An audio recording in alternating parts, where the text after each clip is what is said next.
Hi and welcome. So today I want to share with you why it's important to feel those emotions under your emotional eating and why it might also be really difficult. So if you're new here, welcome. My name is Michelle. I'm a certified holistic nutritionist and emotional eating expert. And I wanted to talk more about emotions and emotional eating. We hear the word emotion in emotional eating, and so of course emotional eating has to do with our emotions. But somewhere along the way, I think we disconnect from the fact that emotions are part of this, and we don't know how to actually use our emotions, what they're there for, why it's called emotional eating. And so emotional eating is a coping mechanism. It's a coping pattern. It's when we use food to soothe ourselves from any discomfort or distress in our life. We might be triggered into it. And so what happens is that this is a pattern we usually learn when we're children, when we didn't have parents or caregivers that could help regulate us, when we were going through some kind of distress. They couldn't model how to be with emotions, and they couldn't really help us move through our emotions. And so we were left with feeling this discomfort and had to figure out a way to be with it. And we learned to use food to soothe ourselves. And food makes a lot of sense because food actually, physiologically soothes and calms us, but it's a band-aid solution. And so we miss out on a really important part of the process of where emotions come into play into this pattern. And so when I work with clients and when I was going through my own emotional eating journey, I had no clue about emotions. I had no clue the role they played, what I needed to do with them.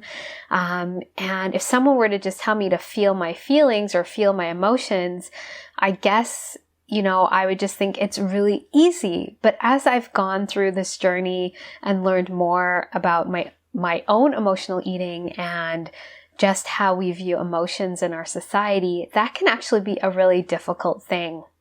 It's such a simple phrase, feel your feelings, feel your emotions, but it's actually quite difficult. And it's interesting because now that I have a young son and I sort of see when emotions are coming up for him and even how our society reacts to them, or even how I react to emotions. And so in our society, we are taught to distract and to not give into negative emotions, to run away from it. We have so many coping mechanisms beyond food, but we're just taught that emotions are not a great thing. And so, of course, as we're moving through, this journey with emotional eating, someone saying just feel your emotions, we might think we're already doing that. But the reality is that if we deep down already developed this emotional eating pattern, we're already coping with our emotions, we're already doing all of this, it's very difficult for us to be with our emotions. And because we have this coping mechanism, we probably have a lot of thoughts about emotions and that we shouldn't feel them, and unconsciously we suppress them and distract ourselves from them. And so what are emotions? So emotions are information. When we're very young, we are absorbing information from the world, and our body translates that from sensations to emotions, and we get information, and our parents and caregivers are there to help us discern what they mean. So if we're feeling angry, maybe we felt like we didn't have enough autonomy or a boundary was crossed, or if we feel sad, something hurt us, this is information about what direction we want to go in. And those negative emotions are telling us that we probably shouldn't go in that direction. And, the more pleasant emotions are telling us to go in a certain direction. And so emotions are so important. But usually with our, let's say, negative or uncomfortable emotions, we all want to kind of avoid them. And that's what our society tells us to do. And we miss out on that information. We miss out on how to move through emotions, because emotions are in our body and they're meant to be felt so that we can hear the information. But if we suppress them, or we don't have parents or caregivers to help us really move through that energy, we hold them in. And that's when we feel that discomfort and we go to food to soothe ourselves. And so what happens is that we don't hear what the emotion is telling us. And every time that comes up, we go towards food, because now we're like, oh, this is so uncomfortable. I need to figure out how to calm myself or feel okay. And so this is really interesting because we kind of take this into our adult lives. And so we see ourselves being triggered into emotional eating, and then we feel out of control with food in our body. And then we try the latest diets and exercise plans in an effort to just be okay, to feel okay, and to control our bodies because we feel like, oh no, now I'm out of control with food. Not realizing that the deeper issue is really around our thoughts about emotions and our emotions. And that's the thing. This becomes so much more complex than it started out, because now we won't fully allow ourselves to feel. We feel a lot of shame around feeling, and yet there are still emotions being triggered. And then we go towards our emotional eating, which creates shame. And we're in this downward spiral. And so it's important that we get into those emotions, but also into those limitations we've set up for ourselves, those limiting beliefs around emotions, that those critical thoughts around emotions. We need to be able to really kind of move through that and resolve it.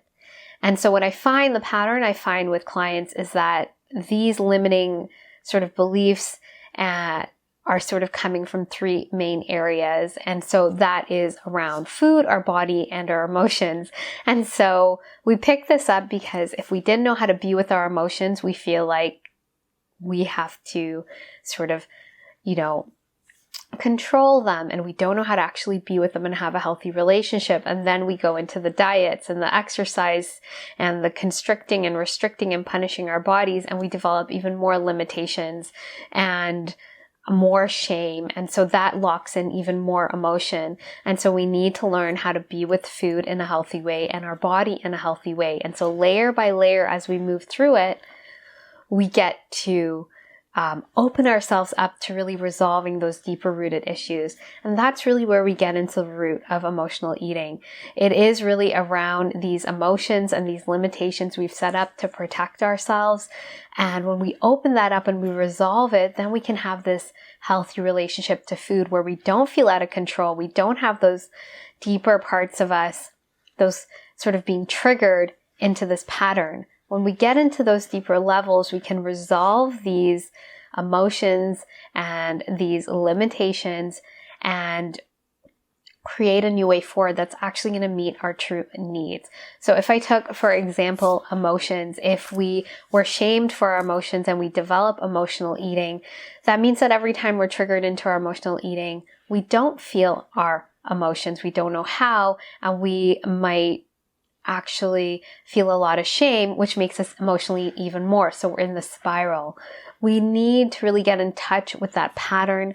We need a new way to be with emotions and to access them, because we suppress them, they live in the body. And that's why I love the somatic meditations, to work with these limitations, these limiting parts of us and our emotions, so we can actually be and move through them and not be afraid of that and create a safe space for that. And so when we do that, we resolve our emotional eating from the root. And this is how we move through this pattern. And so,